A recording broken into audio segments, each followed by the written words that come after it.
This enchilada with Pico De Gallo is a great one-pot meal for busy weekdays. So let's begin with a simple mango Pico De Gallo or salsa. Start by adding finely chopped onion, tomatoes and mango in a bowl. You can also add peppers as well.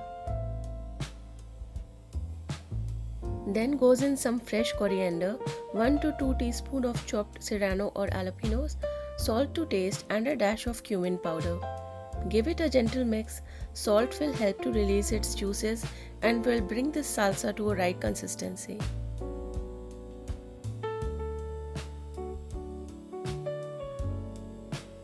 At the end, add a squeeze of lime and mix well.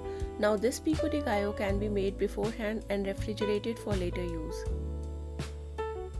Quantities and recipe details are mentioned in the description. Then take a heavy bottom pan, add oil, 1 chopped onion and a red bell pepper. Saute it for 2 minutes on medium-high heat. Next add in chopped zucchini and 3 cloves of minced garlic. Give it a mix. You can add any vegetables of your choice here or whatever is available with you. This is such a good recipe to experiment, and no matter what, it will turn out really tasty.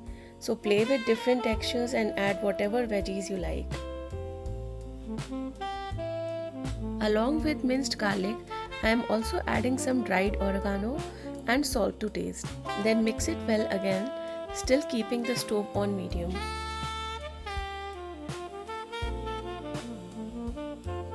Next goes in 3/4 cup of boiled corn and 1 cup of canned black beans. Black beans can be replaced with any other beans you prefer. Keep stirring as you add more vegetables. A slight char on these vegetables is okay and in fact enhances the taste. Now add cumin powder, paprika and a teaspoon of taco seasoning and mix. This filling for enchiladas can be pre-prepped and stored in refrigerator, but even if you make it on a busy day, it won't take more than 10 minutes. Now here is the twist at the end. Just add half a cup of enchilada sauce, few fresh coriander leaves and a squeeze of lime. Filling is done now. Take it out from the pan and set aside. If you need my recipe for homemade enchilada sauce, please let me know in comments. Let's move on to filling the enchiladas here. I am greasing a griddle and heating up these store-bought tortillas. Just 30 seconds each side is good enough. Now add the filling generously on one side and top it off with some shredded cheese. I am using a Mexican blend of cheese here, but just cheddar cheese will also work. Now roll it as tightly as you can and prepare and keep all the enchiladas like so. This amount of filling is good enough for at least 6 enchiladas.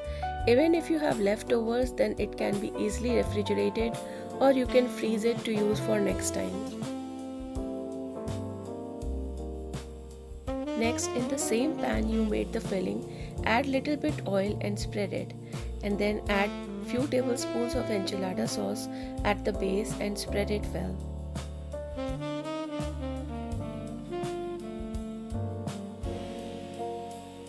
Now add all the enchilada rolls you made and spread some more sauce on the top. This will ensure that the enchiladas are juicy and not too dry when you take a bite.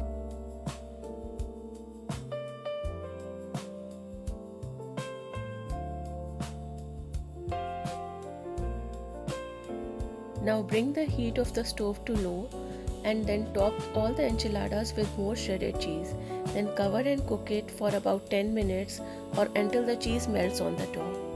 Enchiladas are done and so remove them from stove. To garnish them, I am using that pico de gallo or salsa we made. Add as much as you like and this complements the enchiladas so well. Garnish with some coriander, avocado and sour cream. Hope you try this recipe and trust me, you will love it.